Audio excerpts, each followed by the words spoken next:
They say everyone is born with a wolf inside them. A beast that sleeps in your bones until the moon calls it forth.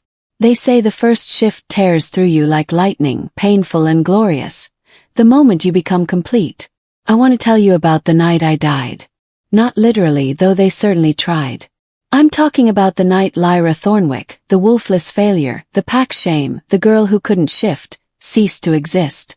If you're watching this video, give it a like, subscribe to the channel, and tell me in the comments where you are watching from. Now let's get to the story. The Emberfang elders taught us that our wolves are our destiny, that the strength of your beast determines everything. Your rank, your mate, your right to exist. A strong wolf makes you worthy. A weak wolf makes you expendable. But I learned the truth they don't whisper about in the dark. Some of us aren't born incomplete. Some of us are born with something else entirely. Something the pack spent centuries trying to bury. And when you're 22 years old, standing wolfless before the entire Emberfang pack while they shift around you like a living storm, you realize that being called nothing is better than them discovering what you really are. Before we continue, I need to tell you something. If you've ever felt powerless, ever wondered if the thing that makes you different might actually be your greatest strength, this story is for you. Because Lyra Thornwyck's journey proves that the world doesn't fear weakness. It fears power it can't control. Now let me take you to the night everything shattered. The taste of my own blood had become familiar. I pressed my palm against the split in my lip, feeling the warm copper bloom across my tongue as I struggled to my feet. Around me, the training pit had gone silent. That particular kind of silence that feels like a held breath, like everyone's waiting to see if you'll finally break. Get up, wolfless. Riven Hale's voice cut through the night air, bored and beautiful and cruel. He stood 10 feet away, his shifted form already fading back into human skin. His wolf barely even winded by our sparring session. That's what they called it. Sparring. As if there was any question of who would win. As if this wasn't just another public execution disguised as training. I pushed myself to my knees, then my feet. The rise moon blazed overhead, full and merciless. Around the pit, every member of the Emberfang pack watched with eyes that glowed amber and gold. Their wolves so close to the surface they were practically vibrating with power. Except me. I'm up, I said quietly, hating how my voice shook. Then shift. Riven's lips curved into something that might have been a smile on anyone else. On him, the heir to the Alpha throne with his impossibly beautiful face and his perfectly controlled wolf, it looked like a predator baring its teeth. Oh wait, forgot. You can't. Laughter rippled through the crowd. 67 wolves, all watching, all waiting for the daily humiliation of Lyra Thornwyck, the girl who should have shifted at 12 but didn't. Who should have flickered with power at 18 but remained hollow? Who should have, at the very least, shown some sign of a wolf by 20 but gave them nothing? The irony wasn't lost on anyone. My father, Dane Thornwyck, had been a decorated warrior. My mother came from a lineage of powerful healers. They'd done everything right. The bloodline was pure, the heritage strong, the genetics flawless. And then they had me. And the Thornwyck legacy stopped dead. Maybe she's cursed, someone murmured from the crowd. I didn't look to see who. It didn't matter. They'd all said it at one point or another. My mother certainly had, kneeling before the moon altar every night, praying for the curse to lift. My father had stopped looking at me entirely 2 years ago. I didn't know if that was mercy or simply him erasing the evidence of his failure. The daughter who proved his bloodline was worthless. Again, Riven said. His voice dropping into that dangerous softness that meant he was done playing. Behind his dark eyes, his wolf gleamed, silver and massive and utterly dominant. Let's see if pain can finally bring out what the moon couldn't. He moved with the kind of speed that came from a lifetime of shifting, of being complete. Even expecting it, I couldn't dodge. His fist connected with my ribs and something inside me cracked. I went down hard, tasting dirt and copper and shame. This is it, I thought distantly. This is the night he finally kills me and no one will stop him. Enough. The voice didn't shout. It didn't need to. It cut through the training pit like a blade through silk, and every head turned, every spine straightened, Every wolf went suddenly, instinctively still. Cale Riftborn stood at the edge of the pit. I'd never seen him before, and I would have remembered. He was the kind of person you couldn't forget even if you tried. Tall, with features that looked carved from stone and shadow, dark hair that fell to his shoulders, and eyes that seemed to see straight through flesh to whatever lived beneath. He wore no pack colors, carried no pack scent, but he radiated the kind of power that made alphas nervous. Rogue. Lord Riftborn. Riven's tone shifted immediately, cruelty evaporating into something cautious, almost respectful. We were just conducting a rise moon evaluation. That's not an evaluation. Cale's voice was soft. Somehow that made it worse. He moved forward and the crowd parted like water around stone, their wolves recognizing something in him that their human minds couldn't name. He stopped beside me, looking down at where I was still sprawled in the dirt, broken and bleeding and everything the Emberfang pack had always believed I was. Nothing. That's just cruelty pretending to have a purpose. I waited for him to offer his hand, to help me up, to do any of the things that would turn this moment into a story I could tell myself later, that someone had seen me, that someone had cared. But Cale Riftborn didn't offer his hand. He looked at Riven instead, and something passed between them. Some wordless challenge that made the heir to the Emberfang throne take a step back despite himself. "The Alpha is calling a gathering," Cale said, his eyes never leaving Riven's face. "All wolves. Now." Then he walked away, and I was left bleeding in the dirt, wondering why a rogue with no pack allegiance had bothered to stop my execution. I didn't know then that he'd been looking for me, that he'd been hunting signs of what I was for years, that my humiliation tonight wasn't random, it was orchestrated, and that in 3 hours under the blazing rise moon, when every wolf in Emberfang shifted into their magnificent forms and I collapsed screaming from a pain that felt like my bones were trying to tear themselves apart, Cale would be the only one who wasn't surprised. 'Cause he already knew. I wasn't wolfless. I was something they'd spent centuries trying to bury. The cold came for me before the sun rose. They'd stripped me of everything.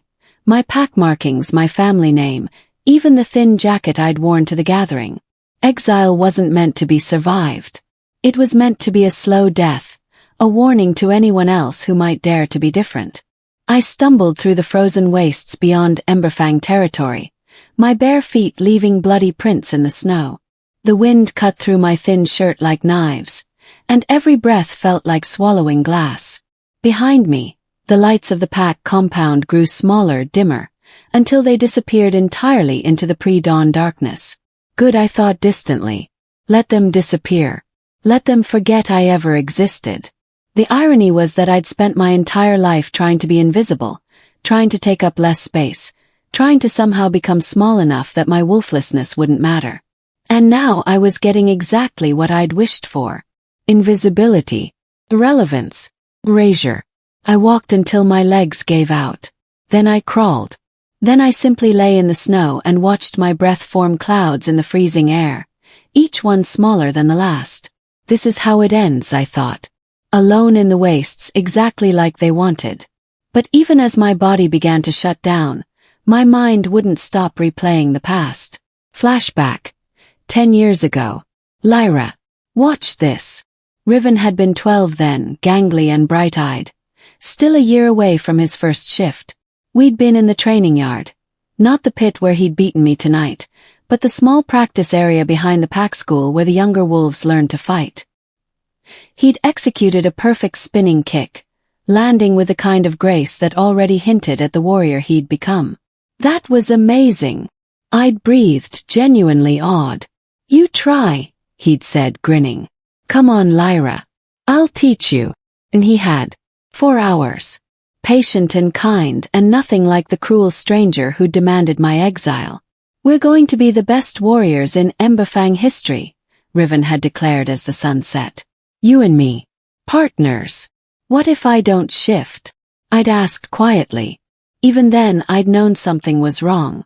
All the other kids my age had started showing signs, their eyes flashing amber in anger, their fingernails sharpening when they got scared. Had nothing. Riven had grabbed my hand, his expression fierce. Then we'll figure it out together. Promise, Lyra. No matter what happens, I've got your back. He'd kept that promise for exactly 1 year. The day he shifted at 13, early, powerful, his silver wolf already showing alpha potential, everything changed. He looked at me differently, like he was seeing me clearly for the first time. Like he was realizing I was something to be ashamed of. The memory faded as another wave of cold crashed over me. My fingers had gone numb an hour ago. Now I couldn't feel my legs either. Good, I thought. Better not to feel anything at all. But then warmth. It started in my chest, a pulse of heat so unexpected I thought I was hallucinating. It spread outward like liquid fire, fighting against the frost that was claiming my body inch by inch. I pressed my frozen hand against my sternum, feeling my heart beat beneath the ice-cold skin. 1 beat. 3. No, not 3 beats. 3 overlapping rhythms, all slightly out of sync, like an echo that didn't match the original sound. What? I whispered, but the cold stole the rest of the words. The warmth pulsed again, stronger this time, and for a brief moment I saw something behind my closed eyelids. Not a vision exactly. More like a shadow of a memory I'd never lived. 3 massive shapes. Their forms indistinct but their presence overwhelming. Ancient. Powerful. Impossible. The warmth faded as quickly as it had come, and the cold rushed back in with vicious intensity. I surrendered to it. Let the frost wrap around me like a burial shroud. I'd spent 22 years trying to find the wolf inside me. If I was going to die, at least I could stop searching. I don't know how long I lay there. Time lost meaning. The world narrowed to cold and dark and the gradual shutting down of my body. This is fine, I told myself. This is mercy. You're not dying today. The voice cut through my fading consciousness like a blade. I tried to open my eyes, but my eyelashes had frozen together. Hands, impossibly warm, touched my face, my throat, checking for a pulse I wasn't sure was still there. Stubborn, the voice muttered. Well, familiar somehow. Even half dead, you're fighting it. Well, the rogue from the training pit. The one who'd stopped Riven but hadn't helped me up. I wanted to ask what he was doing here, wanted to demand why he'd bothered to follow an exile into the wastes. But my throat wouldn't work. My body had given up on the concept of speech. This is going to hurt, Kale said quietly. I'm sorry. Then warmth flooded into me. Not the strange pulsing heat from before, but something external, something being forced into my frozen veins like liquid lightning. My body convulsed, every nerve ending screaming back to agonizing life. I would have begged him to stop, but I couldn't form words. Breathe, Kale commanded. Come on, Lyra. Breathe. How did he know my name? Air rushed into my lungs in a painful gasp. Then another. My heart stuttered, skipped, then began beating again with a rhythm that felt wrong. Too fast, too strong, too much like those 6 overlapping beats I'd felt before. That's it, Kale murmured. He lifted me like I weighed nothing, cradling me against his chest.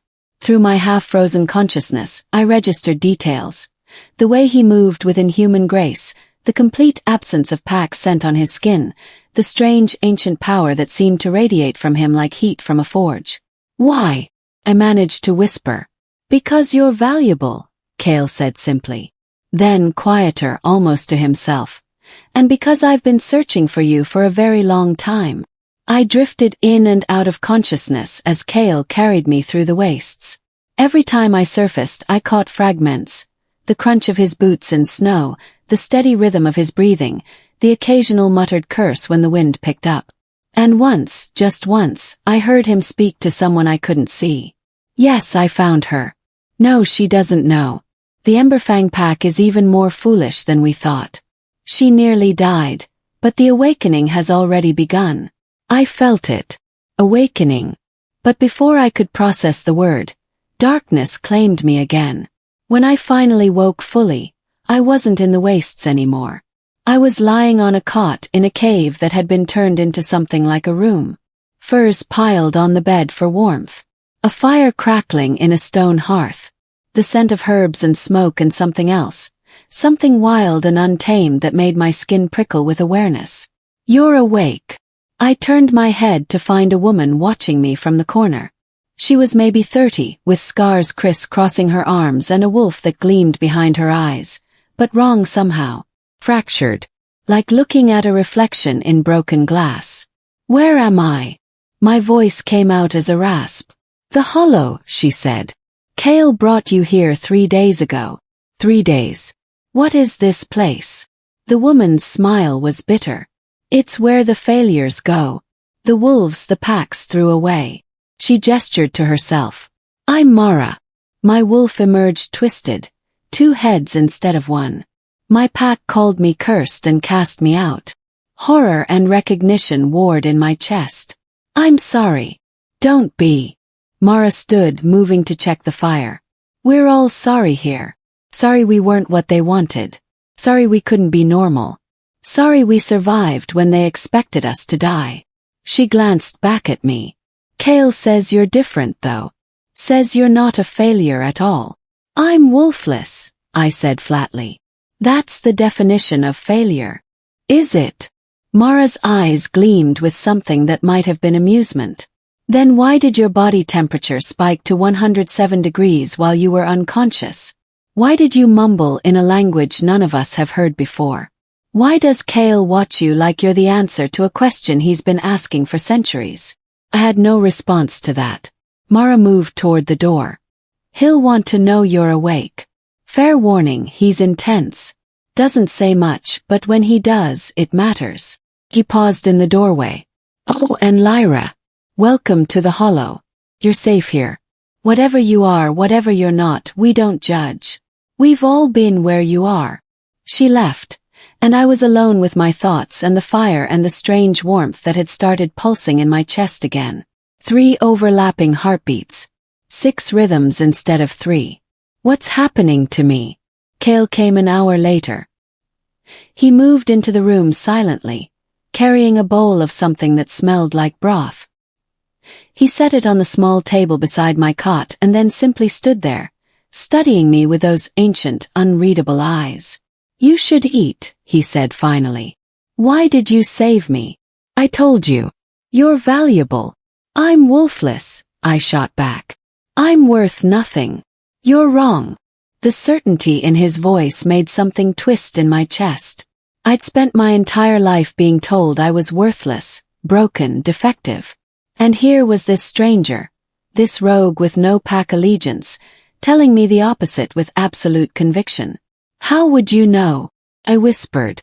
Kale pulled up a chair and sat. His movements deliberate. "How much do you know about the history of wolves? The real history, not the sanitized version the packs teach." Not much. The packs tell you that wolves are the apex predators. That shifting is the ultimate power. That those without wolves are failures." He leaned forward slightly. "They're lying." I stared at him. "There's an older bloodline," Kale continued quietly. "One that predates the modern wolf packs by millennia. Primals. Creatures so powerful that the emerging wolf packs nearly destroyed themselves trying to eradicate them." "That's a myth," I said automatically. "Is it?" Kale's gaze intensified. "Then explain the warmth in your chest. The 6 heartbeats. The fever that should have killed you but instead seemed to be changing you." My blood ran cold. "How do you know about that?" "Because I've been watching for the signs for a very long time." He stood pacing to the fire. "Primals don't have wolves inside them, Lyra. They have something else. Something bigger. Something that takes longer to emerge because the power is so immense that human bodies can barely contain it." "You're insane," I breathed. "Am I?" He turned back to me. "Tell me honestly. Have you never felt like there was something inside you trying to get out? Have you never had dreams of forms that aren't wolves? Have you never felt like your wolflessness wasn't absence but dormancy?" The word hit me like a physical blow. Dormant. "I don't," I started, but the words died in my throat. Because the truth was I had felt those things. The dreams of massive shapes. The sense of something vast sleeping beneath my skin. The way my body sometimes hummed with power that had nowhere to go. "You're not wolfless," Kale said softly, and there was something almost reverent in his tone. "You're dormant. And your exile, your near-death in the wastes. That was the catalyst. The awakening has already begun." "No," I whispered. "No, that's not possible." "Why not?" "Because..." My voice broke. "Because I've spent my entire life being nothing. Because if what you're saying is true, then everyone was wrong. My pack was wrong. My parents were wrong. Riven was..." I couldn't finish. Kale crouched beside my cot, his eyes boring into mine. "They weren't just wrong, Lyra. They were terrified. Because deep down their wolves recognized what you are. And instead of accepting it, they tried to destroy you." Tears burned in my eyes. "I don't believe you." "You don't have to believe me yet," Kale said quietly. "But you will. Because that warmth in your chest, those 6 heartbeats, that's not going away. It's only going to get stronger." He stood and moved toward the door. "Wait," I called out. "Why do you care? Why are you helping me?" Kale paused in the doorway, his silhouette backlit by the firelight from the corridor beyond.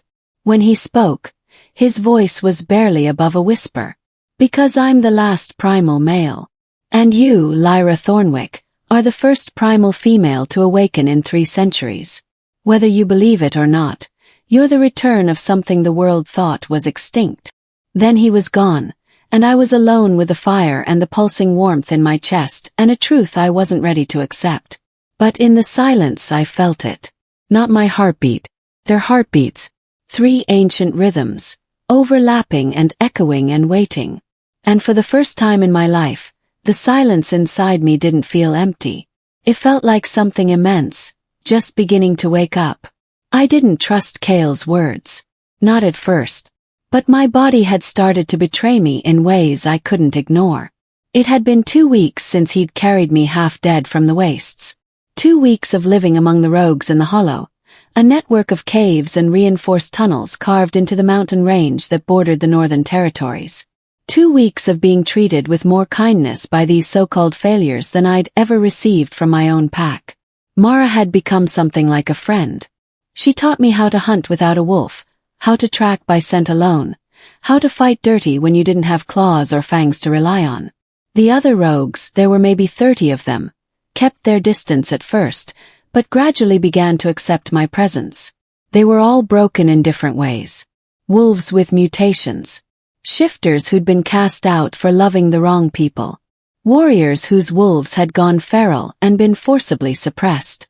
Each one carried the weight of rejection, and each one had found sanctuary here. Should have felt like home. But I couldn't shake the feeling that I was still waiting. Still incomplete. Still wrong. And then the symptoms began. The first vision came during combat training. Mara had me pinned to the ground, her knee on my chest, demonstrating a reversal technique.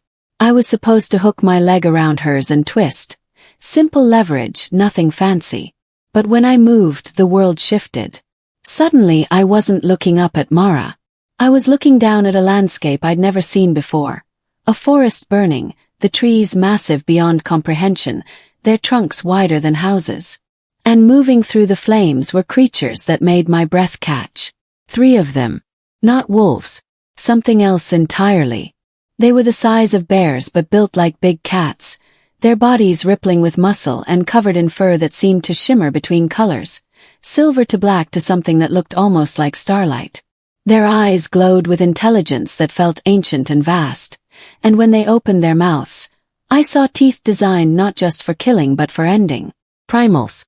I knew it with bone-deep certainty. Lyra! Mara's voice yanked me back.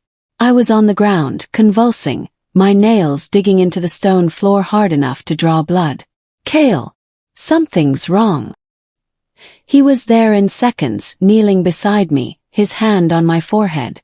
The moment he touched me, the vision shattered like glass, leaving me gasping and shaking. What did you see? Kale demanded. I couldn't speak. My throat felt raw like I'd been screaming. Tell me. Fire, I whispered. 3 creatures. Ancient. They were. I looked up at him, and something in his expression told me he already knew. They were primals, weren't they? Kale's jaw tightened. Yes. How? How am I seeing things that happened thousands of years ago? Because their memories are waking up inside you, he said quietly. The bloodline doesn't just carry power, Lyra. Carries history. Every primal who came before you left an imprint. You're starting to access it. That's insane, I breathed. Is it? Kale helped me sit up. More insane than wolves who shift forms. More insane than pack bonds that let alphas command hundreds with a thought. He studied me with those ancient eyes. Magic has always existed in this world. Primals were just the first to wield it. Mara crouched beside us, her expression worried. This is getting worse. Yesterday she had a fever of 109. That should have killed her. It should have, Kale agreed. But primal bodies run hot. The closer she gets to awakening, the more her human physiology will change to accommodate what's coming. And what exactly is coming?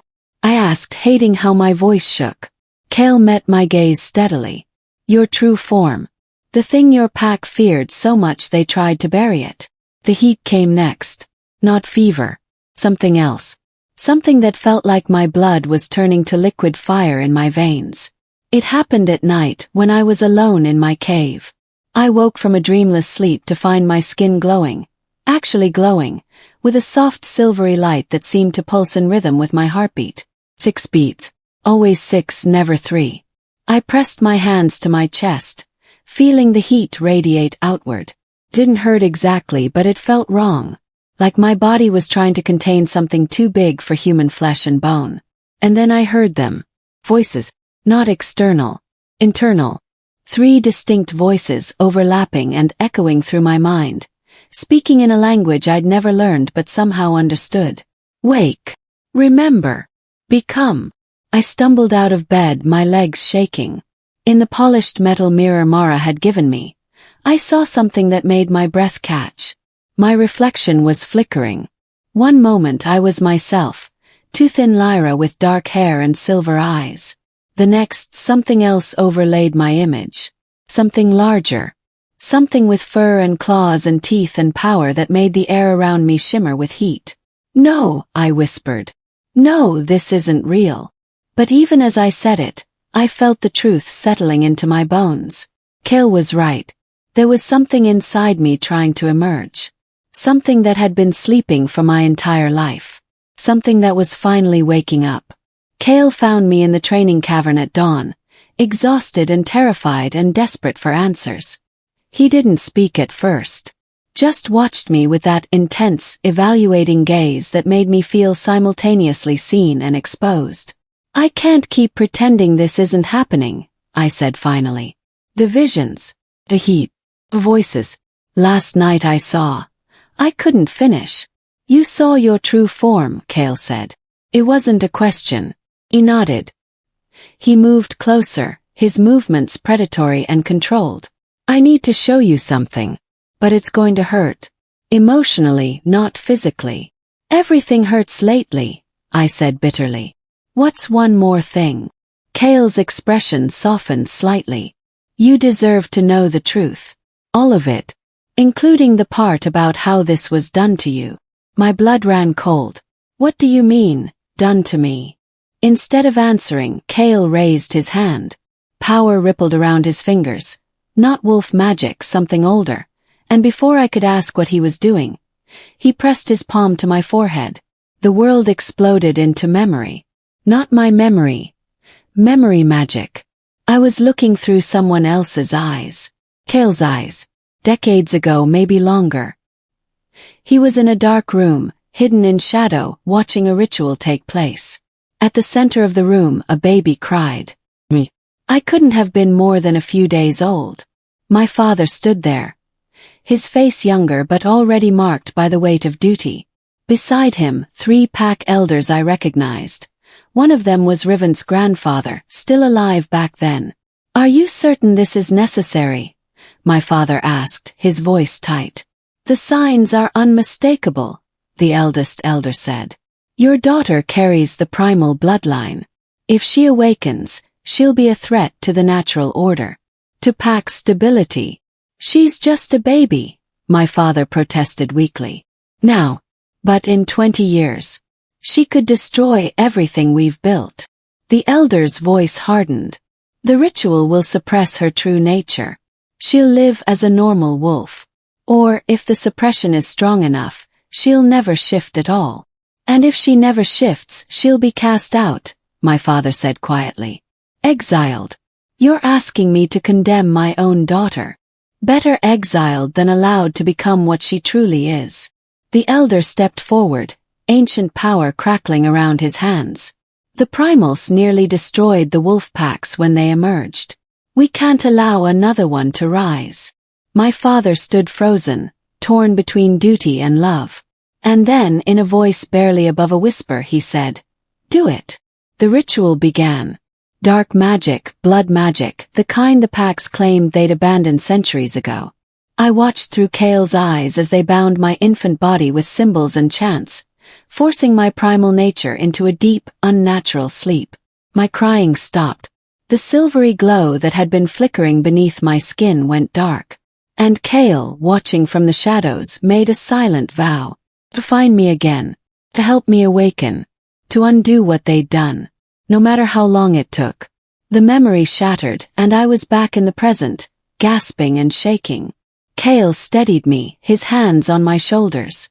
"I'm sorry," he said quietly. "I'm sorry you had to see that." I couldn't form words. My father. Elders. They'd known. They'd known what I was, what I could become, and they'd deliberately crippled me. Condemned me to a life of shame and isolation rather than let me be what I was born to be. Your dormancy wasn't natural, Kale confirmed. It was forced. The ritual they performed should have lasted your entire lifetime. But exile, near-death, extreme trauma, those are all catalysts for breaking suppression magic. So when I nearly died in the wastes, the ritual started to break down. Your true nature began to emerge. Kale's voice was gentle. What you're experiencing now, the visions, the heat, the voices, that's your primal bloodline trying to reclaim what was stolen from you. I stood there, trembling with rage and grief and something else. Something that felt like the pieces of my broken identity finally starting to make sense. All my life I'd thought I was broken. Defective. Well, but I wasn't broken. I was caged. Riven, I whispered. His grandfather was there. His family helped orchestrate this. Yes. The rage built in my chest, hot and vicious and righteous. Riven hadn't just rejected me because I was wolfless. He'd rejected me because his family had made me wolfless. They'd stolen my power before I was old enough to defend myself, and then they'd punished me for not having it. I'm going to kill them, I said quietly. All of them. Everyone who was in that room. Everyone who knew and said nothing. No, Kale said firmly. You're going to become what they feared. You're going to awaken fully, master your power, and show them exactly what they tried to destroy. That will hurt them far more than death ever could. I looked up at him, this ancient rogue who'd spent decades searching for me. Why do you care so much? What am I to you? Kale's expression shifted, something vulnerable flickering across his features. You're the first of our kind I've found in 3 centuries. You're proof that the bloodline didn't die. He paused. Your hope, Lyra. For all of us who survived when we shouldn't have. For everyone the packs threw away because we didn't fit their narrow definition of normal. I don't know how to be that, I whispered. Then learn. Kale stepped back, his voice turning commanding. Starting tomorrow we train properly. No more holding back. No more pretending you're weak. I'm going to teach you how to access your primal nature. How to let it emerge safely.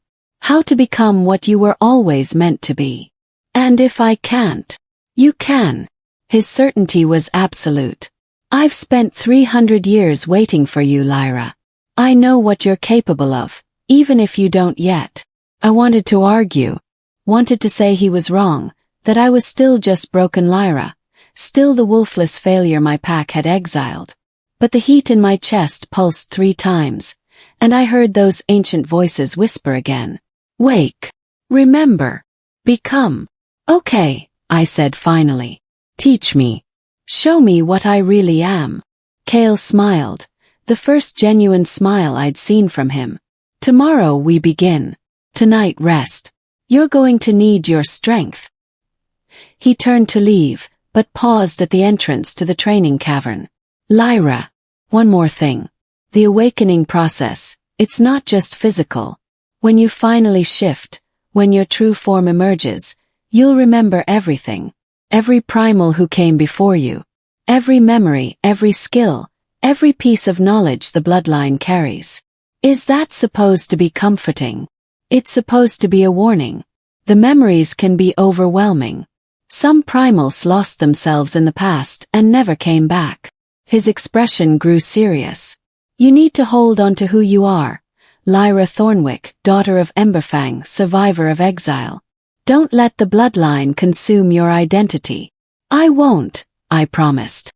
But even as I said it, I felt the weight of those ancient memories pressing against the edges of my consciousness, vast and hungry and waiting. I didn't sleep that night. Instead, I stood at the entrance to the hollow, looking out at the dark forest beyond. Somewhere out there, Emberfang still stood. My father still lived with his guilt. Riven still believed he'd done the right thing. And none of them knew what was coming. Sound made me turn. Mara stood a few feet away, her expression unreadable. Can't sleep either, she asked. Too much in my head. She moved to stand beside me. Kale told us what he showed you. What they did to you. Her voice was soft. I'm sorry, Lyra. You deserved better. We all did, I said quietly. Maybe. Mara was quiet for a moment. But you're going to get justice for all of us. When you awaken, when you become what you're meant to be, you're going to show every pack that threw us away exactly what they lost. What if I'm not strong enough? You are. Mara's certainty matched Kale's. I've seen you fight. I've watched you survive things that would have broken anyone else. You have the heart of a warrior, Lyra. The primal power will just give you the tools to match it. I wanted to believe her. Wanted to believe that I could be something more than the broken girl my pack had exiled. Before I could respond, a low whistle echoed from the forest, a warning signal from one of the perimeter scouts. Mara tensed immediately. Intruders. We moved together, silent and fast, to the western lookout point. One of the rogue scouts, a lean man named Torin with a wolf that ran pure white, was crouched behind a boulder, his expression grim. Pack wolves, he said quietly. Emberfang. 6 of them, moving in a search pattern. My blood ran cold. They're looking for me. Probably. Torin's eyes flickered with concern. The one leading them, Silver Wolf, Alpha Presence. Sound familiar. Riven. He doesn't give up easy, Mara muttered. Even when he should. I stared out at the dark forest, seeing nothing but knowing Riven was out there, hunting me. Maybe out of duty. Maybe out of guilt. Maybe because some part of him still remembered when we'd been friends. It didn't matter. We need to move, I said quietly. If they find the hollow. They won't. Kale's voice came from behind us. He'd approached silently, his expression dark. This sanctuary has stood for 2 centuries. Emberfang doesn't have the magic to find us. But they're getting closer, Torin pointed out. Then we make them believe there's nothing here to find. Kale's eyes gleamed with something dangerous. Mara, take 3 others and create a false trail leading south. Make it obvious enough that they'll follow it. And Lyra? Mara asked. Kale looked at me, his expression unreadable. She stays here. With me. Tomorrow we begin her real training. And when Riven finally does find her, a cold smile crossed his face. He won't recognize what she's become. I should have been afraid. Should have been worried about Riven discovering the hollow, about what would happen if Emberfang found me before I'd fully awakened. But all I felt was rage. cold, crystalline rage that the boy who'd once promised to protect me was now hunting me like prey. Let him come, I said quietly. When I see him again, I won't be the wolfless failure he exiled. I'll be what his family tried to destroy. Kale's smile widened. Good. Hold on to that anger. You're going to need it. As the others dispersed to execute Kale's plan, I stood at the lookout, staring into the darkness where Riven hunted. The heat in my chest pulsed 6 times, and the ancient voices whispered their eternal command. Wake. Remember. Become. Tomorrow I would begin. And Emberfang would learn what it meant to bury something that refused to stay dead. The attack came at dawn. I'd been awake for hours, unable to sleep, my body humming with an energy that felt like lightning trapped beneath my skin. Kale had said we'd begin training today, but something felt wrong. The air in the hollow was too still, too quiet, like the world was holding its breath. The heat in my chest had been building all night. 6 heartbeats, overlapping and insistent, pounding a rhythm that felt like a war drum calling me to battle. I was standing in the main cavern when the first alarm went up. A howl, sharp and commanding, echoed from the perimeter. Not one of ours. The sound carried alpha authority, the kind that made even rogues' wolves cringe instinctively. Emberfang. Everyone up. Mara's voice rang through the tunnels. We're under attack. The hollow erupted into controlled chaos. Rogues emerged from their caves, some already shifted, others grabbing weapons. These were wolves who'd survived rejection and exile. They knew how to fight dirty, how to defend what little they had left. But they'd never faced a full pack assault before. Kale appeared at my side, his expression grim. We need to get you deeper into the mountain. If they find you, they're here for me, I interrupted. Running won't stop this. Lyra. How many? Asked. Torin skidded into the cavern, breathing hard. 20 wolves. Full war party. And they're not being subtle about it. His eyes met mine. Riven's leading them. He's demanding you be turned over for judgment. Something twisted in my chest. Not fear. Rage. Judgment, I repeated quietly. He exiled me. Cast me out to die. And now he wants to drag me back for judgment. The packs don't like loose ends, Kale said. You surviving is a threat to their narrative. You're proof that exile isn't always a death sentence. I'm proof of more than that. The heat under my skin pulsed stronger now. I could feel it spreading through my veins, hot and insistent and hungry. I'm proof that everything they believe about wolflessness is a lie. Mara burst into the cavern, already half-shifted, her fractured wolf visible in her eyes. They've breached the outer defenses. We're holding them at the main tunnel, but we won't last long. 20 trained warriors against 30 rogues with half of us too damaged to shift properly. The math doesn't work. Fall back, Kale ordered. Get everyone to the deep caves. We'll collapse the tunnels behind us if we have to. No. My voice came out stronger than I expected. No more running. No more hiding. Everyone turned to look at me. Lyra, you're not ready, Kale said carefully. Your awakening has barely begun. If you try to force it. They came here to hunt me. I met his ancient eyes. Then let's give them what they're looking for. The heat in my chest spiked, and for a moment, I saw shock flash across Kale's face. He could sense it too. Whatever was building inside me, rising like a tide that couldn't be stopped. Your temperature is spiking, he said quietly. 110, 112. You're burning from the inside out. I know. And I did. I could feel my blood turning to liquid fire. Feel my bones beginning to ache with the promise of change. It's happening, isn't it? The awakening. Not like this, Kale breathed. It's too fast. You need time to adjust, to learn control. A massive crash echoed through the tunnels. The sound of stone breaking, of wolves forcing their way through barriers that had stood for decades. They were coming. I don't have time, I said simply. Then louder, addressing all the rogues who'd gathered. Everyone get back. Get to safety. This is my fight. The hell it is, Mara said fiercely. We don't abandon our own. You're not abandoning me. You're protecting yourselves from what's about to happen. I could feel it now, the thing inside me clawing to get out. 3 distinct presences, ancient and vast and so powerful that my human body felt like a cage too small to contain them. Please. Trust me. Mara hesitated, then nodded. Come on, everyone. Fall back to the deep caves. Give her room. The rogues dispersed, some reluctant, others eager to avoid being caught between 2 forces they didn't understand. Within moments, the main cavern was empty except for Kale and me.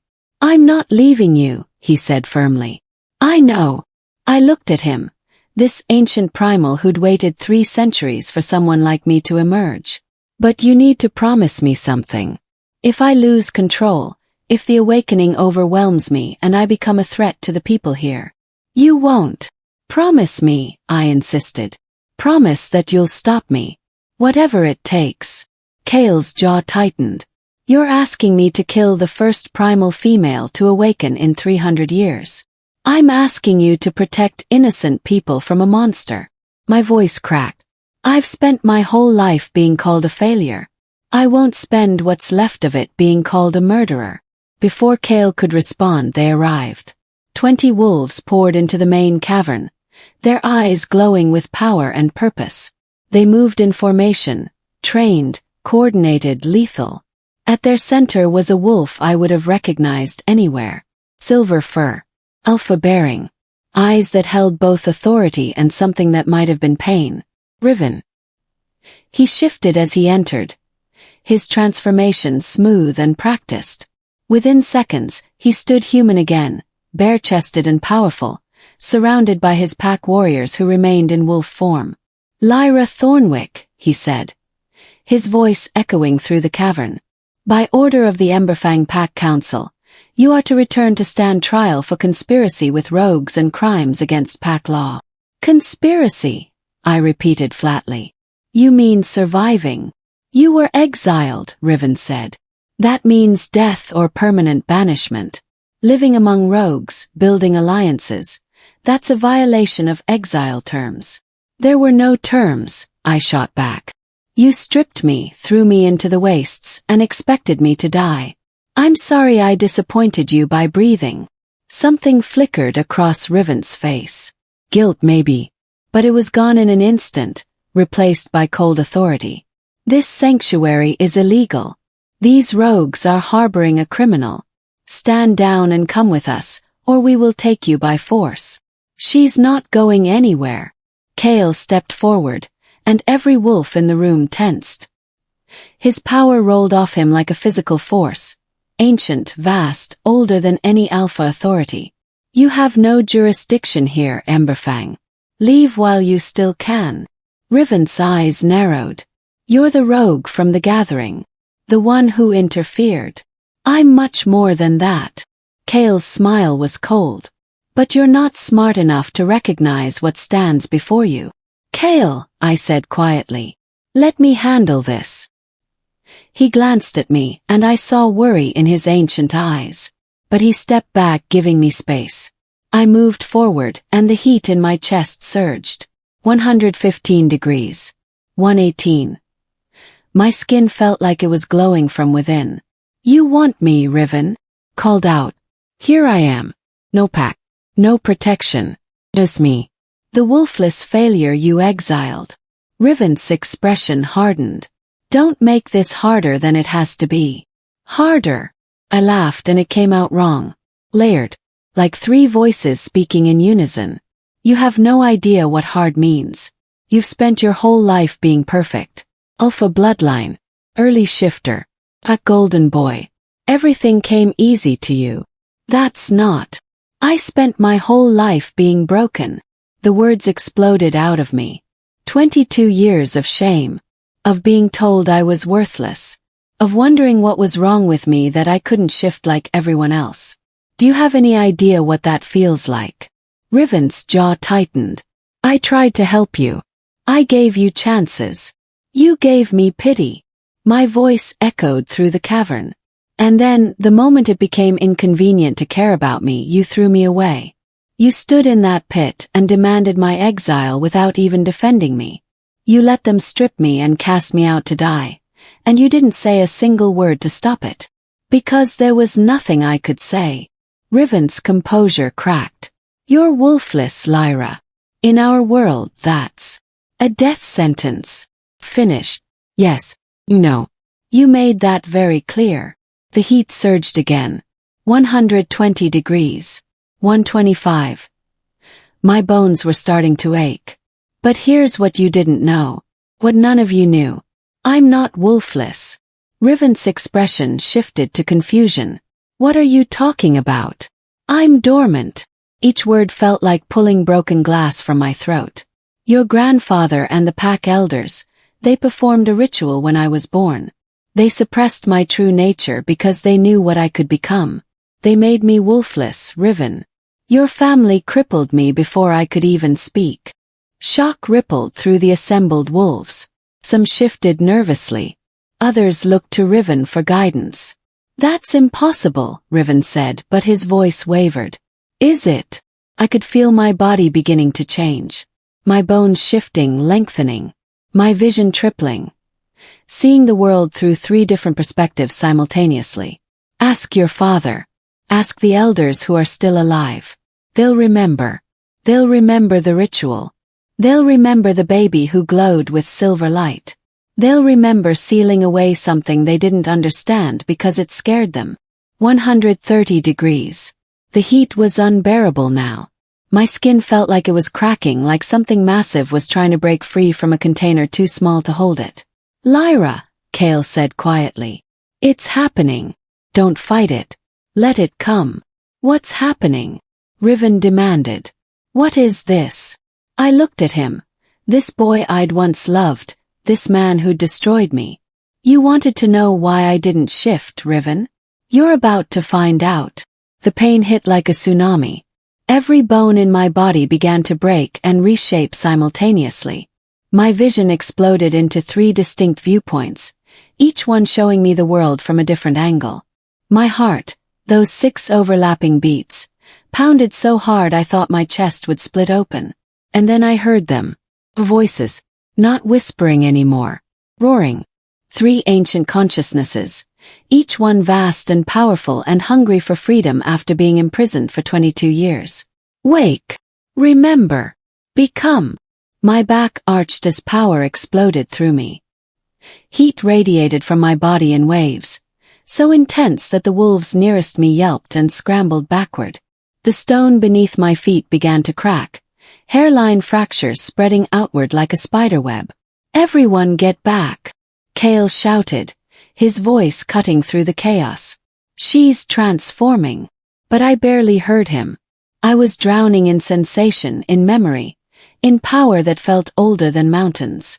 I saw through ancient eyes. A world before packs, before territories, before the wolf shifters had divided the land into rigid hierarchies. I saw primals hunting in groups of 3, their forms massive and terrible and beautiful. I felt the weight of centuries, the knowledge of 1,000 lifetimes, the skills of warriors who defended their kind against impossible odds. And I felt rage. Crystalline, perfect rage at what had been stolen from me. No, Riven breathed. No, this isn't possible. My body erupted. The transformation was agony and ecstasy combined. My human form shattered like glass, and what emerged was something the modern world had never seen. Grew. Not to wolf size. To something far larger. My body expanded until I stood 8 feet tall at the shoulder, my form built like a predator designed by gods. My fur rippled between colors, silver to black to something that shimmered like starlight captured in physical form. But I wasn't alone in this body. I was 3. 3 distinct consciousnesses, 3 ancient warriors, 3 primals who died centuries ago and left their essence imprinted in the bloodline. They didn't control me. We were synchronized, united. When I opened my eyes, all 6 of them, 3 sets that saw the world in ways wolves never could, and the assembled Emberfang warriors whimpered. My presence filled the cavern like a physical force.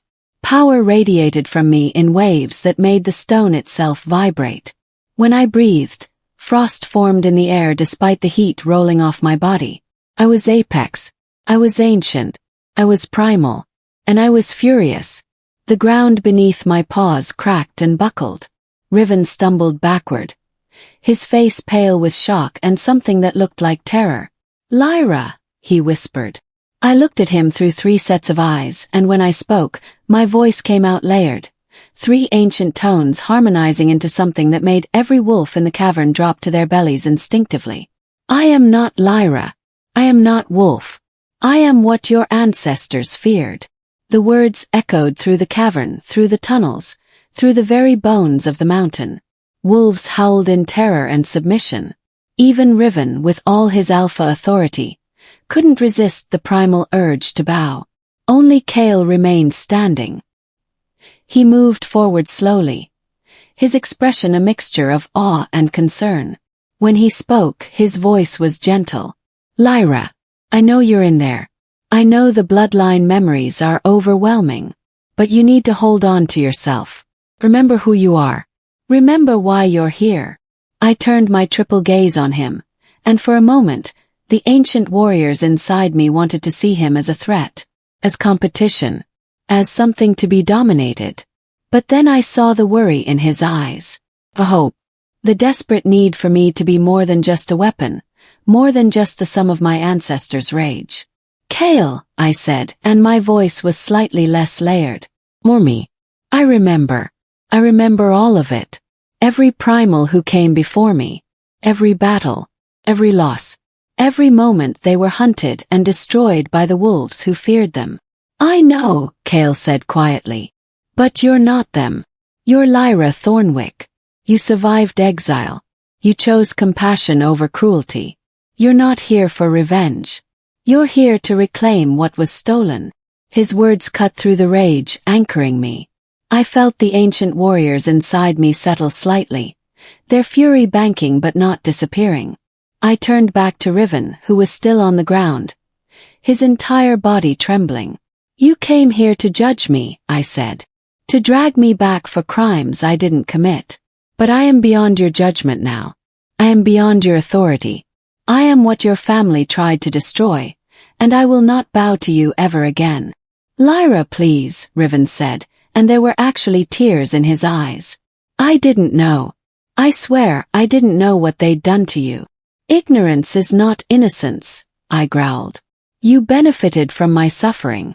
Your status, your position, your perfect life. All of it was built on the lie that I was broken when I was really caged." The ground shook as I took a step forward.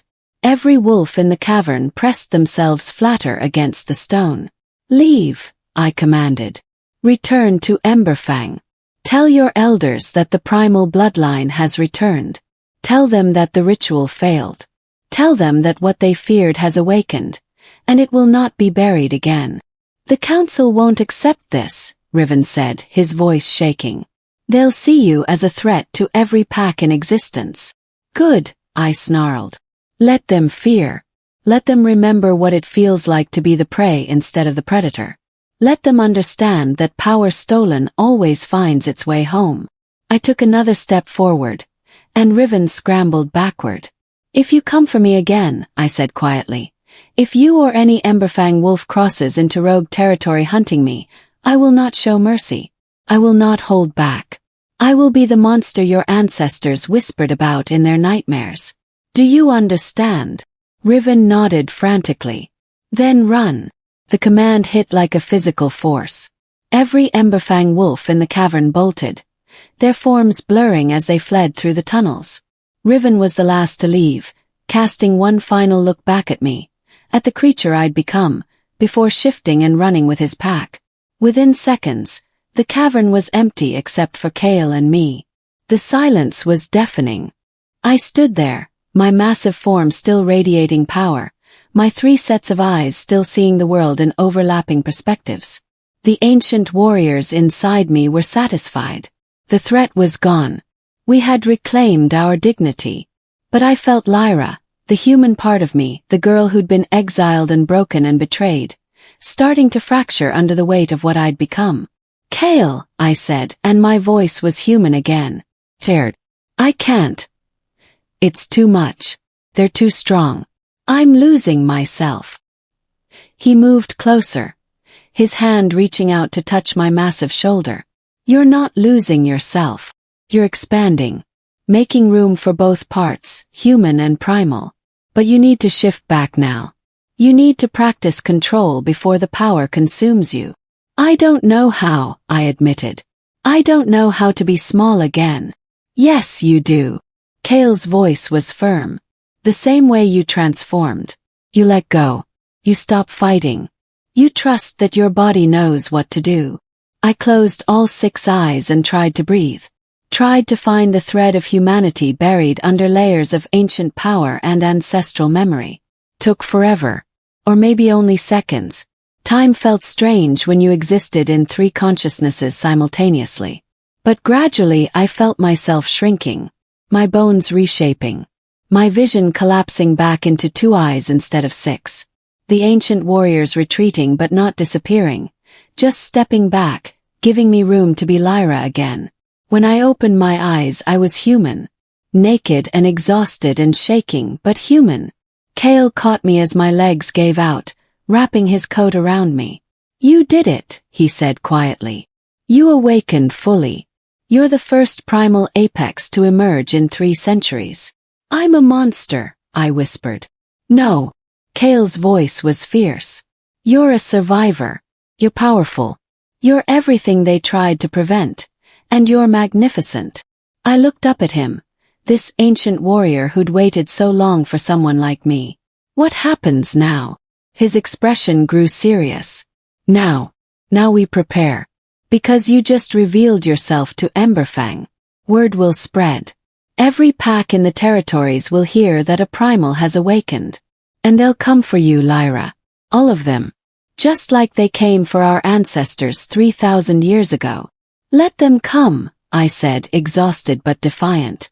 I'm done hiding. I'm done being ashamed of what I am. Good. Kale helped me to my feet. Because we have a lot of work to do.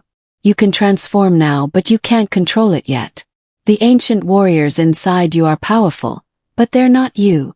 You need to learn how to be primal without losing your humanity. And if I can't, Kale's expression softened. Then I'll do what you asked. I'll stop you. But I don't think it will come to that. You're stronger than you know, Lyra Thornwyck. In every way that matters. Behind us, the rogues began to emerge from the deep caves. Their expressions a mixture of awe and fear. Mara was the first to approach, her eyes wide. That was. I've never seen anything like that.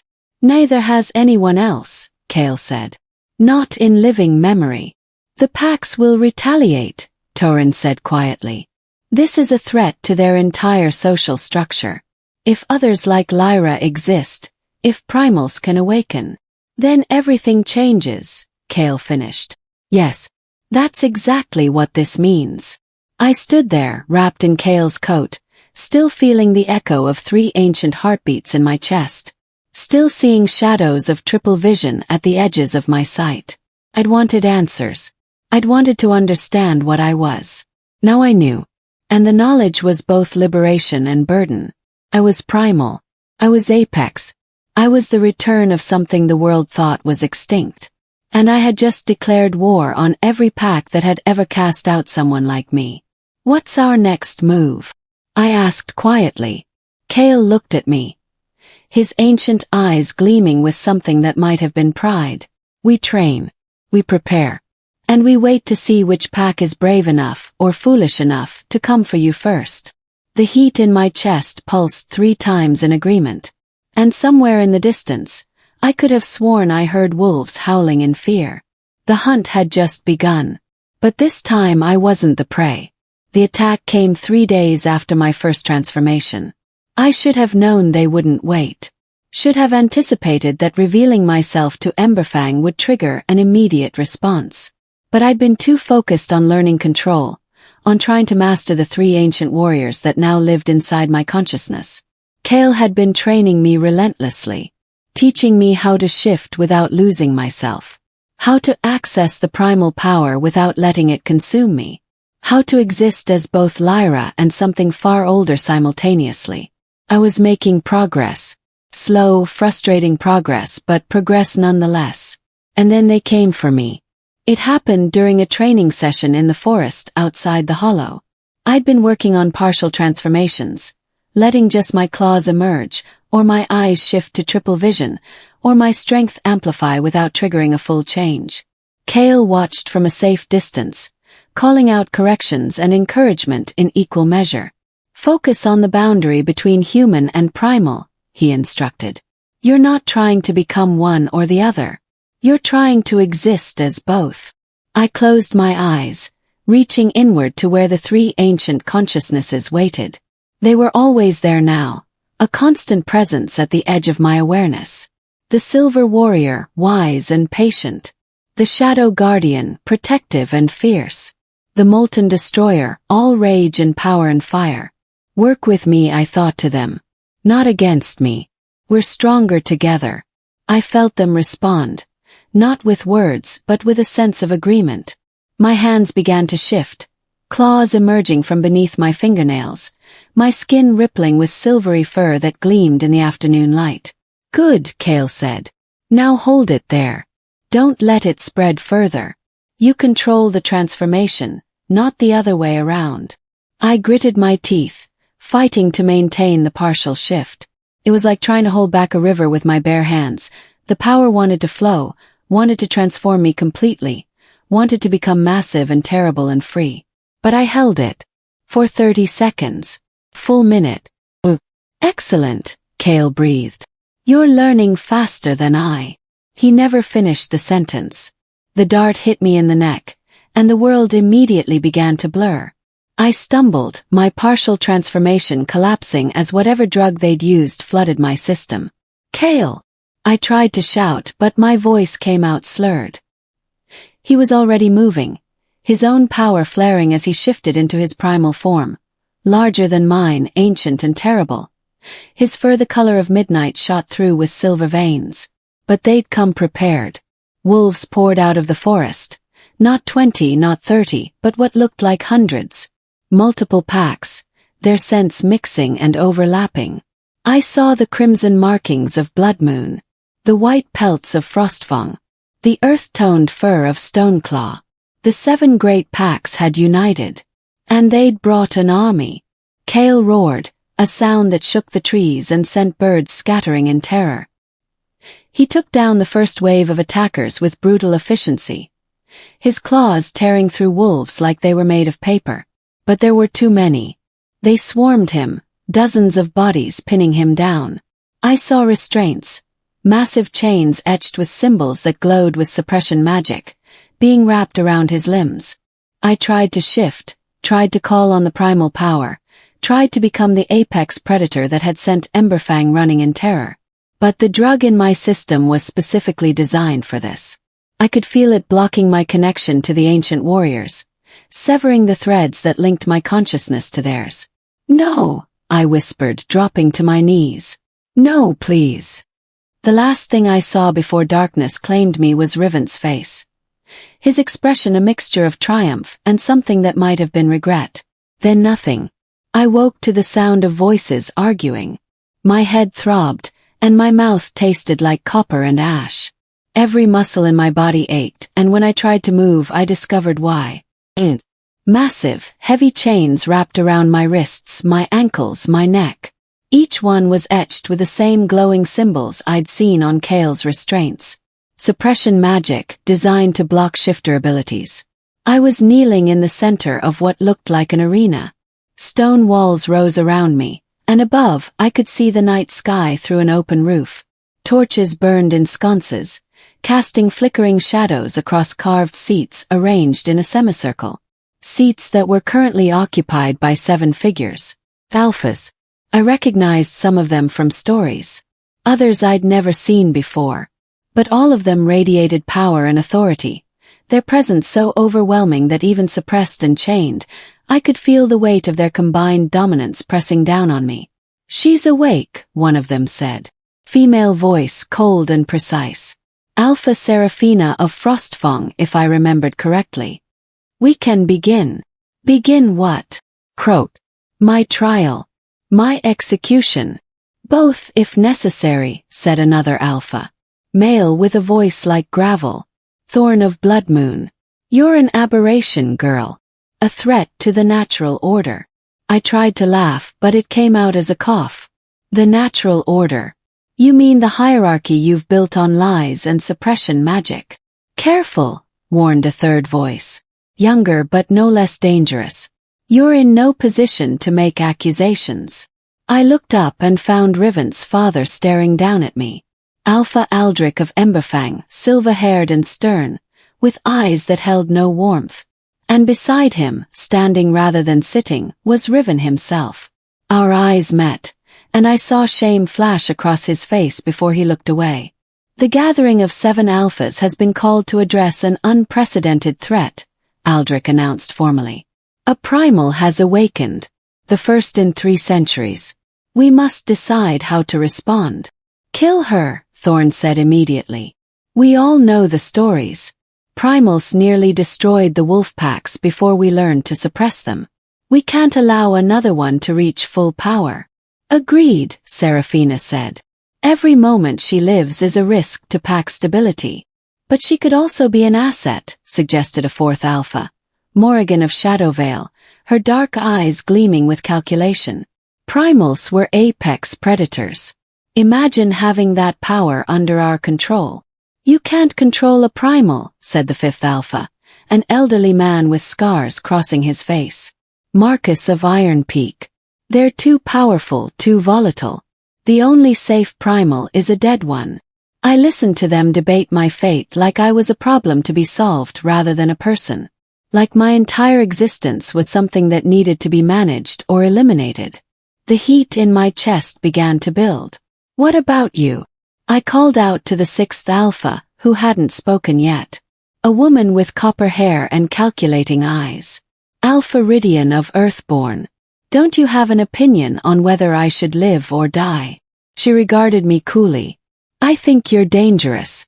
But I also think killing you might make you a martyr. There are other rogues out there. Other suppressed bloodlines. If word spreads that we executed you for being primal, it could trigger an uprising. Then what do you suggest? Aldrich asked. Resuppression, Ridian said. Perform the ritual again. Lock her power away permanently. Make her truly wolfless this time. The heat spiked. My temperature climbing rapidly despite the suppression chains. That's the same as execution, Morrigan pointed out. Primals can't survive without their power. The suppression would kill her slowly. Then it kills her slowly, Thorn said with a shrug. Natural causes. No martyr. Problem solved. I felt the ancient warriors stirring inside me, pressing against the magical barriers that held them at bay. They were furious. Indignant. These modern wolves, with their political games and their fear-based hierarchies, debating whether to cage or kill something they didn't understand. Let us out, the silver warrior whispered in my mind. Let us show them what true power looks like. Not yet, I thought back. Let them condemn themselves first. We should put it to a vote, Aldrich announced. All in favor of resuppression and eventual termination. Hands rose. Thorn, Seraphina, Marcus, Ridian, for votes for my death. All opposed. Morrigan's hand stayed down. So did the 7th alphas, a younger man I didn't recognize, who'd been silent throughout the entire debate. The motion passes, Aldrich said. We'll perform the suppression ritual at dawn. Until then, she remains in chains. What about the other one? Seraphina asked. The ancient primal. Kale. Contained, Aldrich said grimly. Barely. He's in the deep cells, wrapped in enough suppression magic to hold a dozen shifters. We'll execute him after her ritual is complete. My blood turned to ice. You can't. He's done nothing wrong. He harbored a criminal, Thorn said. He built a sanctuary for rogues. He helped awaken a primal threat. Those are capital offenses. He saved my life. Shouted. He's the only one who showed me kindness when my own pack threw me away to die. Your pack made the right choice, Aldrich said coldly. You should have died in the wastes. All of this, is the result of you refusing to accept your place. The chains around me began to glow brighter as my temperature spiked again. 115 degrees. 120. The suppression magic fought to contain the power building inside me. My place, I repeated quietly. You mean wolfless, broken, worthless. That's what you wanted me to believe, isn't it? All of you. Every pack, every alpha, every wolf who looked at me with pity or disgust. You wanted me to accept that I was nothing. You were nothing, Riven said suddenly, his voice tight. Until he corrupted you. Until he awakened something that should have stayed buried. I looked at him, really looked at him. The boy who'd been my best friend. The man who'd demanded my exile. And now the warrior who stood beside his father, supporting my execution. I'm going to ask you something, Riven, I said quietly. And I want an honest answer. Did you know? Did you know what your grandfather did to me? He hesitated. And in that hesitation I found my answer. You knew, I breathed. You've always known. That's why you never questioned my wolflessness. That's why you never pushed me to keep trying. You knew I was suppressed, and you said nothing. It was for the greater good, Riven said, but his voice shook. If you'd awakened naturally, if you'd become primal without control. So you let me suffer, I interrupted. You let me believe I was defective for 22 years rather than tell me the truth.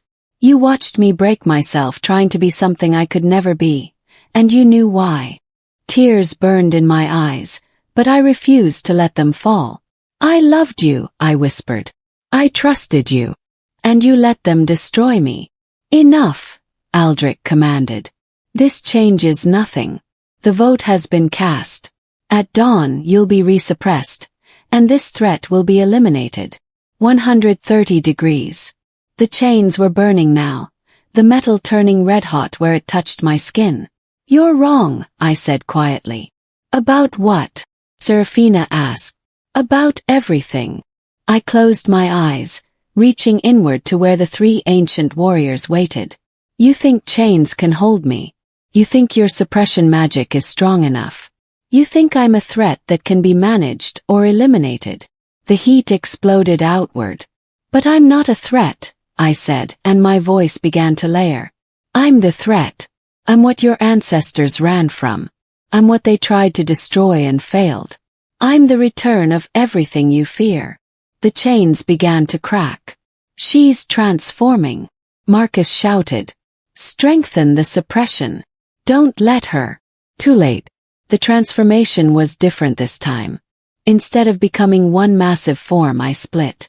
Not physically. I remained in my kneeling position at the center of the arena. But the three ancient warriors inside me manifested as separate, visible entities around me. To my right appeared the silver warrior. 8 feet tall, fur gleaming like moonlight, eyes wise and ancient. She radiated calm power, the kind that came from centuries of experience and hard-won knowledge. To my left materialized the Shadow Guardian. Darker than midnight, her form seeming to absorb light rather than reflect it. She was all edges and danger, protective fury made manifest. And behind me rose the Molten Destroyer. Massive, terrifying, her fur flickering with internal fire. She was rage incarnate, the embodiment of everything the primals had been capable of when pushed too far. 3 distinct forms, 3 ancient souls, all connected to me at the center. All visible to every wolf in the arena. The alphas fell from their seats, their bodies hitting the ground in involuntary submission. Even Aldrich, with all his authority and power, couldn't resist the primal urge to bow before what stood before him. The chains around me shattered like glass. I stood slowly, my 3 aspects rising with me. When I spoke, my voice echoed from all 4 forms simultaneously. I was never wolfless. The arena walls cracked. Stone dust rained down from above. You were too afraid to see what I was. Riven had his face pressed to the ground. his entire body trembling. But I could hear him whisper, "Lyra, please." "I am not Lyra Thornwyck, failure of Emberfang," I declared. "I am the Triad. I am the Return. I am Apex made flesh." The molten destroyer roared, and the gates of the arena exploded outward, metal and stone melting under the intensity of her power. "You wanted to judge me, to suppress me, to eliminate me." I looked down at the prostrate alphas. "But you have no authority over what you cannot comprehend." The Shadow Guardian moved, and every torch in the arena went out simultaneously. We stood in darkness lit only by the internal glow of the molten destroyer and the silvery luminescence of the radiant warrior. "I will not be caged again. I will not be silenced. I will not accept your judgment." I walked forward and the alphas scrambled backward, still unable to rise. "Release Kale," I commanded. "Remove the suppression magic. Return him to the hollow unharmed." "We can't," Aldrich started. The molten destroyer's paw crashed down inches from his head, the stone beneath her melting into slag. "That wasn't a request." "Release him," Seraphina gasped out. "Someone release the primal male. Now." Wolves scrambled to obey, their movements frantic and terrified. I turned to find Riven, still face down, tears streaming down his face. "Look at me," I said, and the command forced his head up. Eyes met. His human and full of regret. Mine triple vision, ancient and unforgiving. "You said I was nothing," I told him quietly. "You stood by and watched them suppress me. Exile me. Try to kill me. And for what? To maintain your precious social order. To keep the packs comfortable in their hierarchies." "I'm sorry," he choked out. "Lyra, I'm so sorry. I couldn't." "You could have," I interrupted. "You chose not to. And that choice has consequences." I leaned closer, my three aspects looming over him like divine judgment. "Tell your packs that the primals have returned. Tell them that suppression magic and political games will not save them this time. Tell them that every rogue they've cast out, every wolf they've deemed unworthy, every shifter they've rejected, all of them are under my protection now." "They'll never accept that," Riven whispered. "Then they'll learn to fear it instead." I straightened, my three aspects rising with me. Around the arena, I could see wolves streaming in. Guards, warriors, curious pack members drawn by the commotion. They all froze when they saw what stood before them. "This gathering is over," I announced. "I'm leaving. Anyone who tries to stop me will learn what happens when you hunt an apex predator." Silence. No one moved. No one even breathed. I walked toward the shattered gates, my three aspects flowing around me like an honor guard. As I passed Aldrich, I paused. "Your grandson performed the suppression ritual on me," I said quietly. "He's dead now. Has been for 5 years. The ritual killed him. Slowly, painfully, from the inside out. That's what happens when you use magic you don't understand to cage power you fear." Aldrich's face went white. "Your family destroyed themselves trying to destroy me. Remember that." Then I walked out of the arena, into the night, leaving behind a gathering of alphas who'd learned that some things should never be chained. Behind me, I heard Riven's voice, broken and lost. "What have we done?" But I didn't look back. Kale was waiting outside, freed from his restraints, his ancient form visible in the moonlight. When he saw me, saw my three aspects, saw the power radiating from my combined forms, something like pride crossed his features. "You've fully manifested," he said quietly. "The triad is complete." "They tried to suppress me again," I said, my voices still layered. "They voted for my death." "I know." I could hear everything from the cells. Kale moved closer. "Are you okay?" Was I okay? I just terrorized 7 alphas. Destroyed an ancient arena. Declared myself protector of every rogue and outcast in the territories. I'd become exactly what the packs feared most. Slowly, deliberately, I pulled the 3 aspects back into myself. The Silver Warrior, the Shadow Guardian, the Molten Destroyer. all of them folding inward until I stood alone again, human and exhausted. I don't know, I admitted, my voice my own again. I don't know what I am anymore. Human. Primal. Both. Neither. All of the above, Kale said gently. You're something new, Lyra. Not just primal but evolved. The triad. 3 ancient souls unified in one body. That's never happened before. So I'm even more of a freak, I said bitterly. No. You're a revolution. Kale's eyes blazed with conviction. Everything changes now. The packs can't ignore you. They can't suppress you. They have to acknowledge that their way isn't the only way. In the distance, I could hear howls rising, packs communicating, spreading word of what had happened here tonight. They're going to come for us, I said quietly. All of them. United.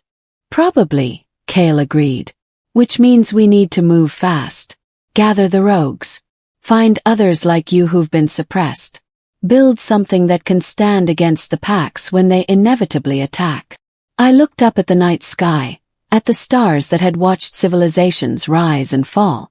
Somewhere up there, ancient primals had looked at these same stars, had made the same choices I was making now. I never wanted this, I whispered.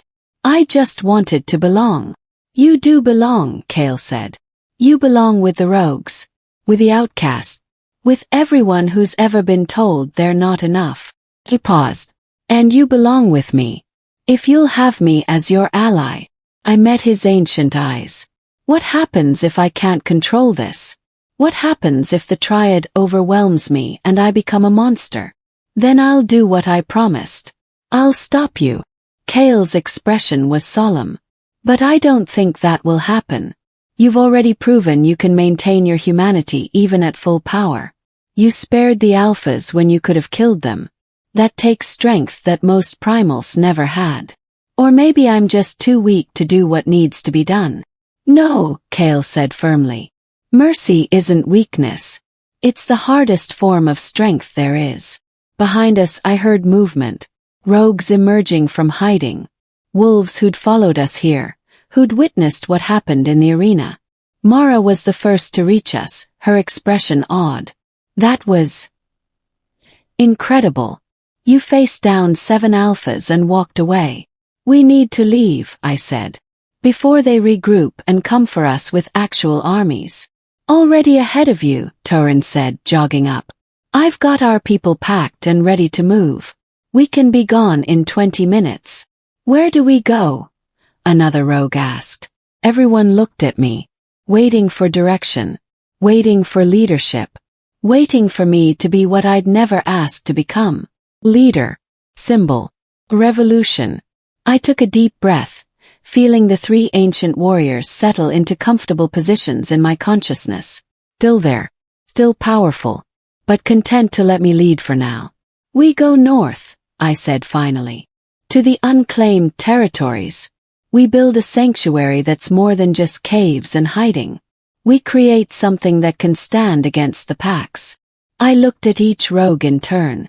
And we find others like us. Every suppressed bloodline. Every cast-out shifter. Every wolf deemed unworthy. We give them a home. We give them hope. That's a war declaration, someone pointed out. No, I said quietly. It's a survival declaration. We're done being prey. We're done accepting their judgment. From this moment forward, we survive on our own terms. Mara smiled fiercely. I'm in. Same, Torrin said. One by one the rogues pledged themselves. Not to a pack. Not to a hierarchy. To an idea. To freedom. To the possibility of being more than what the world said they could be. Then let's move, I said. The packs will come. But when they do, they'll find we're ready. As we disappeared into the night, I heard one final howl rise from the arena behind us.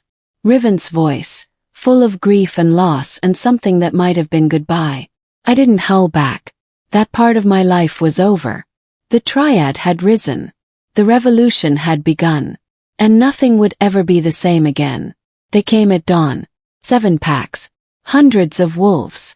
An army unified by fear and the desperate need to eliminate a threat they couldn't control. I stood at the border of the Northern Territories, watching the horizon turn dark with their approach. Behind me, the rogues had finished establishing our temporary camp. Nothing permanent yet, but enough shelter for the 50 wolves who'd chosen to follow me out of the gathering. Kale stood at my right, his ancient form partially manifested, ready for war. Mara flanked my left, her smaller wolf form bristling with protective fury. "There's too many," Torin said from behind me, his voice tight. "Even with your power, Lyra, we can't fight an army that size."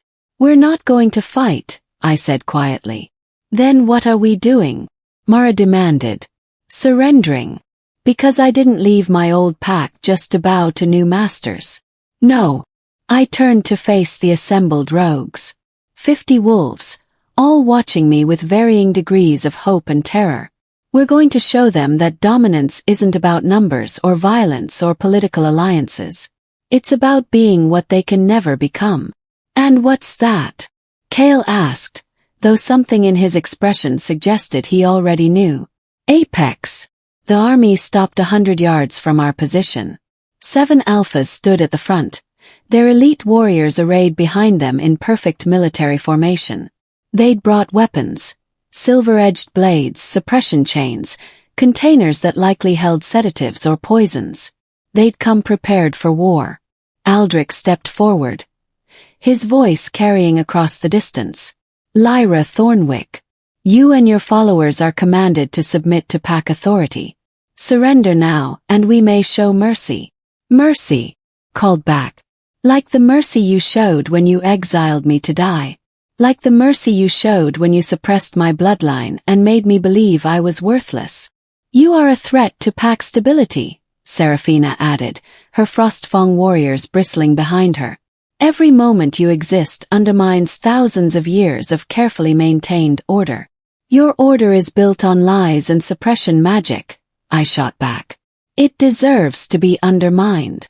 Thorn growled, his blood moon wolves responding with snarls of their own. "Then you choose death. So be it." He raised his hand, and the army began to advance. "Lyra," Kale said urgently, "whatever you're planning, now would be the time."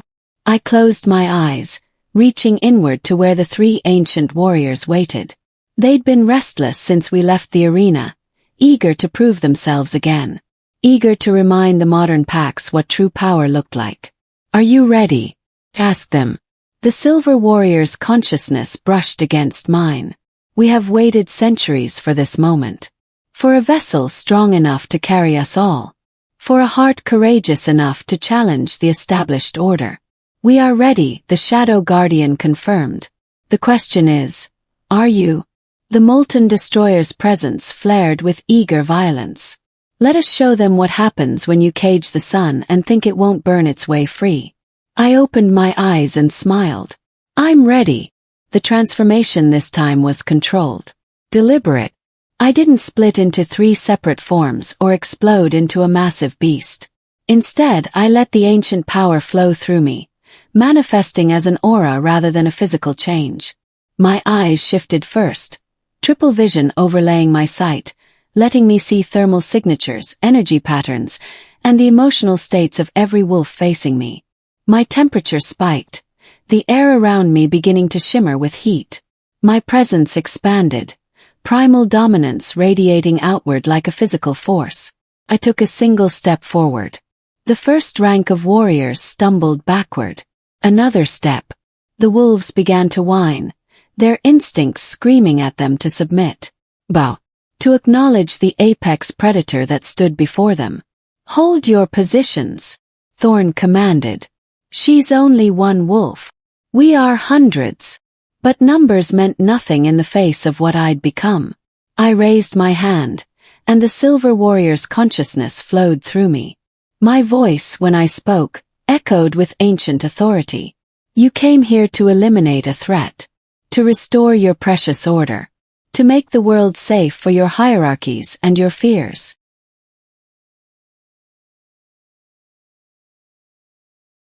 "Most primals didn't have you as a teacher," I pointed out. Mara approached, her expression odd. I've never seen anything like that. You dominated 7 alphas and an entire army without killing a single wolf.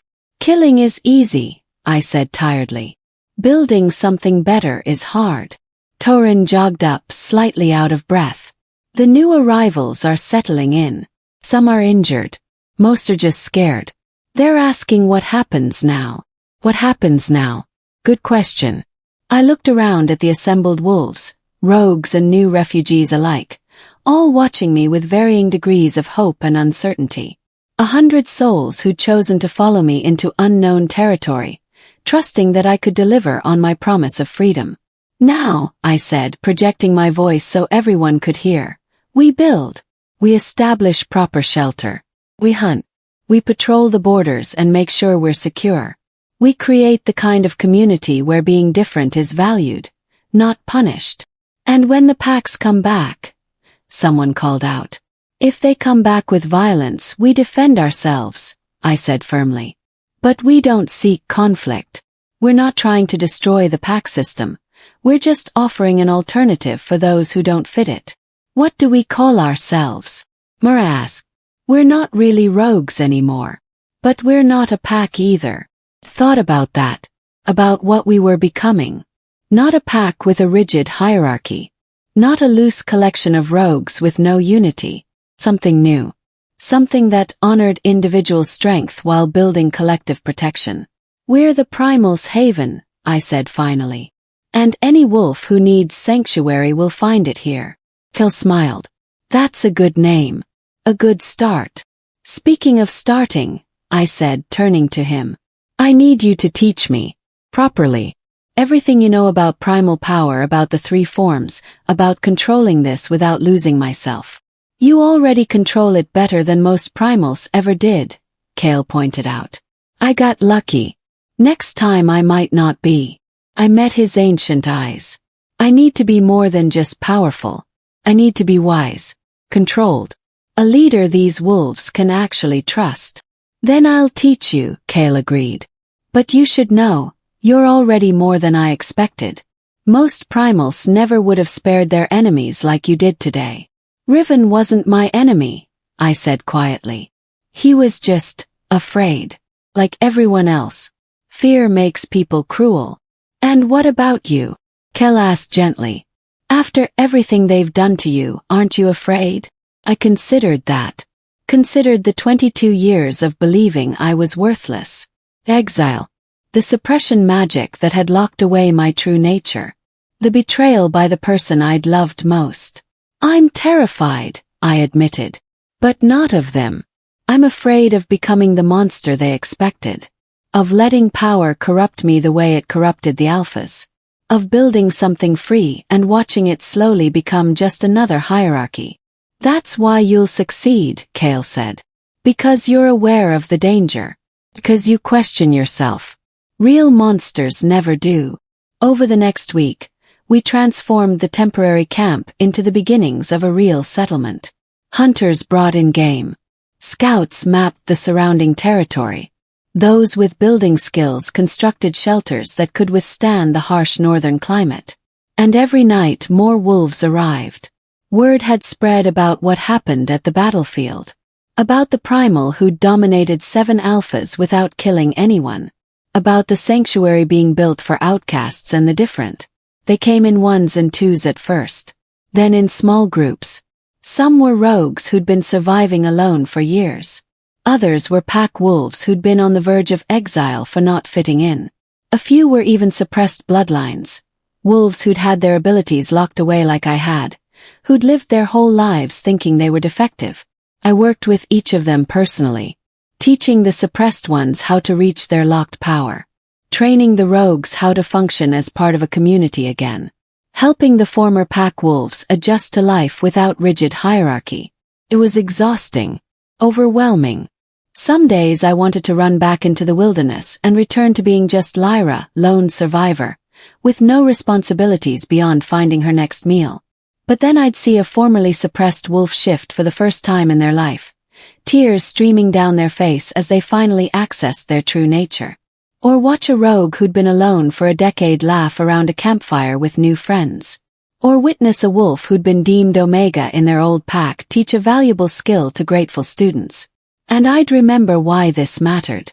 A month after the battlefield confrontation, Cale found me sitting on a cliff overlooking our growing settlement. 200 wolves now called Primal's haven home, and more arrived every day. "You should be proud," he said, settling beside me.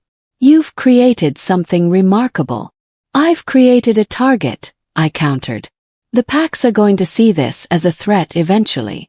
They'll come for us with more than one army next time." "Probably," Cale agreed. "But you'll be ready. You're getting stronger every day. Learning control. Understanding the triad's power." I flexed my hand, watching partial claws emerge and retract. I could do that now. Shift specific parts of my body without triggering a full transformation. Could access the 3 ancient warriors' abilities individually rather than all at once. Progress. "Do you think it's enough?" I asked quietly. "All this power, all this control. Is it enough to protect them when the real war starts?" "No," Cale said honestly. "Power alone is never enough. But power combined with wisdom, mercy, and the loyalty you've earned, that might be." He pointed down at the settlement, where wolves worked together on various projects. "See that? That's not fear-based obedience. That's genuine cooperation. They follow you because they want to, not because they have to. That's worth more than any amount of raw power." I watched a group of youngsters training in combat forms, their instructor patiently correcting stances. Watched hunters returning with fresh kills to share. Watched builders helping each other raise new structures. Community. Real community, built on respect rather than dominance. "The alphas are right about one thing," I said. "This does threaten their system. Because if wolves can be happy outside pack structure, if they can thrive without rigid hierarchy, it proves the old ways aren't the only ways. Revolutions are always threatening to the established order," Cale observed. "The question is, are you ready for what comes next?" I stood up, feeling the 3 ancient warriors stir in my consciousness. Ready, watchful, patient. "I was suppressed for 22 years, I said. "Exiled, hunted, nearly killed. I've been captured, chained, judged by alphas who saw me as nothing but a problem to eliminate." I turned to face Cale, triple vision flaring briefly. "They tried everything to break me, to make me accept that I was worthless. And they failed." I looked back at the settlement. My responsibility, my chosen family. So yes, I'm ready. For the war, for the consequences, for whatever comes next. Smiled. Because I'm not that scared wolfless girl anymore. I'm not even just Lyra Thornwyck. The Silver Warrior's presence flowed through me, bringing ancient wisdom. The Shadow Guardian's consciousness added fierce protection. The Molten Destroyer's power blazed with controlled fury. I'm the Triad. I'm the return of what they feared most. I'm the proof that being different isn't weakness, it's destiny. I raised my hand, and flames danced across my fingers without burning. Power and control in perfect balance. And when they come for us again, they'll find that sanctuary is worth fighting for, that freedom is worth defending, that some chains once broken can never be restored. Cale stood beside me, his ancient form visible in the dying light. "Then let's make sure this haven stands. Let's build something that lasts beyond us. Let's show the packs that there's another way." Below us, a howl rose from the settlement. Not a dominance display or a territorial claim. Just voices joining together in community. In celebration. In the simple joy of belonging. I howled back, and my voice carried the echo of 3 ancient warriors who'd waited centuries for this moment. For a vessel strong enough to carry them. For a heart brave enough to challenge the old ways. For a soul kind enough to build rather than just destroy. The Primal's haven had risen. And the world would never be the same. 3 months later, a young wolf arrived at our borders. She was thin, exhausted, and when she tried to shift, nothing happened. Wolfless. Or so she'd been told. I saw the fear in her eyes, the same fear I'd carried for 22 years. The certainty that she was broken, worthless, less than everyone else. I helped her to her feet, steadying her when she would have collapsed. "Welcome to Primal's haven," I said gently. "You're safe here." "But I'm wolfless," she whispered. "I can't shift. I'm useless to any pack." I smiled, remembering a girl who'd said those same words not so long ago. "Let me tell you a secret," I said. "Sometimes wolfless just means your power is sleeping. And sometimes, what everyone calls weakness is actually strength they're too afraid to understand." I placed my hand on her shoulder, and let just a whisper of primal energy flow through. She gasped as something stirred inside her. Something that had been locked away, suppressed, hidden. "You're not broken," I told her.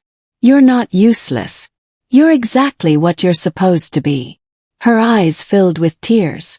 "How do you know?" "Because I was you," I said simply. "And look at me now." I let my eyes shift, triple vision, ancient and powerful. Being different isn't weakness. It's destiny. And as I helped her into the settlement, toward safety and community and the chance to discover her true nature, I knew that this was what it had all been for. Not the power. Not the victory over alphas. Not even the sanctuary itself. It was for this. The chance to look another broken wolf in the eye and say, "You are not alone. You are not worthless. You are exactly where you're supposed to be." The once wolfless outcast, now the force that alphas bowed to. The girl they'd tried to suppress, now the leader who set others free. Try it. The revolution.